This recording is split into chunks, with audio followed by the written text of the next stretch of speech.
మనకి ఇటు సైడ్ వచ్చేసేపాటికి కొంచెం ఈ గోంగూర మస్ట్ అండ్ షుడ్ అనమాట. జనరల్గా బిర్యానీ చాలా కమ్మటి ఫ్లేవర్ ఉంటుంది, ఈ గోంగూర కలిపితే కొంచెం లైట్ పుల్లటి ఫ్లేవర్ వచ్చి చాలా మంచి టేస్ట్ వస్తుంది. అందుకే మ్యాక్సిమం ఇటు విజయవాడ నుంచి ఇటు గుంటూరు వైపుకి వెళ్తున్న కొద్దీ మనకి గోంగూర ఫ్లేవర్ గట్టిగా తగులుతుంది.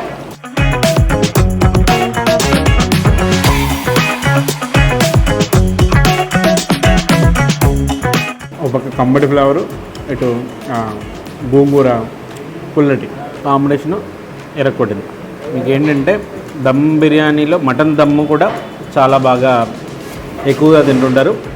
బట్ ఏంటంటే రెగ్యులర్గా ఇటు స్టూడెంట్స్ కానివ్వండి, లేకపోతే రెగ్యులర్గా వచ్చే కస్టమర్స్ ఏంటంటే బడ్జెట్లో దొరకడం వల్ల ఫ్రై పీస్ బిర్యానీ కానీ దమ్ బిర్యానీ కానీ చాలా ఎక్కువ తింటుంటారు. ఎస్పెషల్లీ ఎస్పీ బిర్యానీ గురించి కూడా చాలా స్పెషల్గా చెప్పారు. సో దాన్ని కూడా టేస్ట్ చేద్దాం.